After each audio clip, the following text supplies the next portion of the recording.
तो दोस्तों welcome to my new blog. भाई अभी मैं हूँ अपनी साइट पर। आज की जो मेरी साइट थी 3 किलोवाट की थी और लगभग काम खत्म हो चुका है।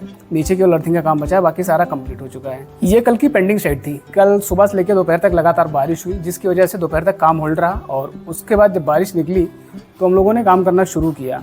और जैसे ही काम करना शुरू किया तो ड्रिल मशीन ख़राब हो गई। फिर मार्केट जाना पड़ा उसको रिपेयर करवाने के लिए। फिर उसके बाद जब वापस लेके आया तो काफ़ी लेट हो चुका था, जिसकी वजह से कल ग्राउटिंग का काम हो पाया था और थोड़ी बहुत रूटिंग हो गई थी। और आज तो इस साइट को कंप्लीट करना है किसी भी हाल में। आज का मौसम भी बढ़िया है। मुझे ये साइट कंप्लीट करने के बाद एक दूसरी साइट पे जाना है, वहाँ पर सैडलिंग होना है और उसके लिए सेफ्टी झूला लगाना है, क्योंकि टीम को उतना आइडिया है नहीं सेफ्टी झूले के बारे में। इसलिए मुझे उस साइट पे जाना पड़ेगा सेफ्टी झूला लगाने के लिए।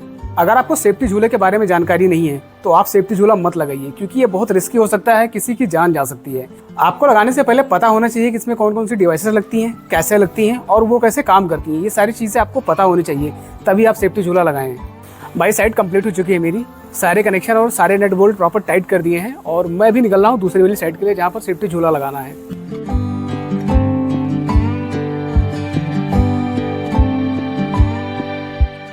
तो दोस्तों मैं साइट पर पहुंच गया हूं और टीम भी रेडी है। अब सबसे पहले सेफ्टी झूले को रेडी करते हैं। तो देखो, सेफ्टी झूले में जनरली 2 रोप्स होती हैं, एक मेन लाइन और दूसरी लाइफ लाइन। ये हमारी है मेन लाइन।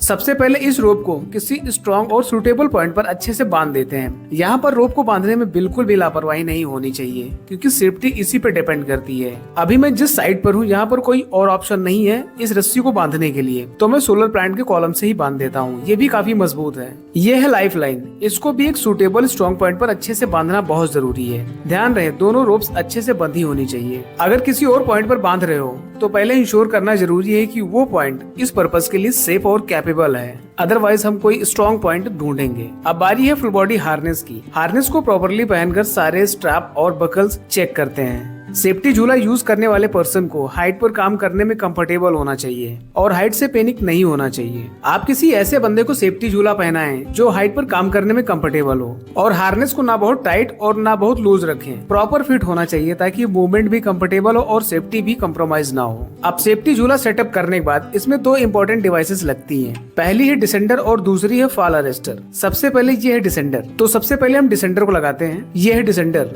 इसको मेन लाइन पर लगाया जाता है। जब इस पर लोड आता है तो इस लेवर को हल्का हल्का ऑपरेट करने पर आप कंट्रोल्ड वे में धीरे धीरे नीचे आ सकते हैं। आपको इसको हल्का हल्का ऑपरेट करना है, अदरवाइज अगर आप इसको प्रेस करके रखेंगे तो अचानक से आप नीचे आ जाएंगे। रोप को डिसेंडर में लगाने का भी एक प्रॉपर मेथड होता है। डिवाइस पर जो रोप डायरेक्शन का सिंबल बना हुआ है उसी के अकॉर्डिंग रोप को इंसर्ट करना चाहिए। गलत डायरेक्शन में रोप लगाने से डिवाइस काम नहीं करेगा। अब बात करते हैं फॉल अरेस्टर की। ये है फॉल अरेस्टर। इसे ओपन करना शुरू में थोड़ा डिफिकल्ट हो सकता है, लेकिन इसका भी एक सिंपल मेथड है। आप इस पे देखेंगे तो इस पर एक एरो बना हुआ है, वो हमेशा ऊपर की तरफ होना चाहिए। साइड में जो लॉकिंग मैकेनिज्म है उसको प्रेस करने पर डिवाइस ओपन हो जाएगा, लेकिन ध्यान रहे एरो ऊपर की डायरेक्शन में ही होना चाहिए। अगर आप उसको नीचे करके उसको ओपन करने की कोशिश करते हैं तो वो कभी नहीं खुलेगा, क्योंकि उसमें एक पिन होती है जो ऑटोमेटिक अप डाउन होती है। अगर वो ऊपर की तरफ रहेगी तो लॉक नहीं खुलेगा। अब समझते हैं कि फॉल अरेस्टर काम कैसे करता है। देखो, इसके नाम से ही इसका काम क्लियर हो जाता है। इसका मेन पर्पस फॉल को अरेस्ट करना है। जब आप मेन लाइन के साथ नीचे मूव करते हैं तो फॉल अरेस्टर आपके मूवमेंट के साथ ऑटोमेटिकली मूव करता रहता है। और अगर ये फ्रीली मूव नहीं कर रहा हो तो रोप को मैनुअली पुल करके इसे आगे मूव करना पड़ सकता है। अब जब सेफ्टी सेटअप प्रॉपर्ली सिक्योर हो जाता है तो आप अप्रूव्ड वर्क प्रोसीजर के अकॉर्डिंग सेटलिंग, पेंटिंग या क्लीनिंग जैसे काम कंफर्टेबली कर सकते हैं। यहाँ पर आप देख सकते हैं कि जो शेडलिंग का काम होना था वो प्रॉपर हो गया है। सारी शेडल्स प्रॉपर लग चुकी है। तो अगर आपको सेफ्टी झूले का कंप्लीट सेटअप और इन दोनों डिवाइसेस का डिटेल प्रैक्टिकल वीडियो चाहिए तो कमेंट में जरूर बताना और चैनल को सब्सक्राइब करना मत भूलना।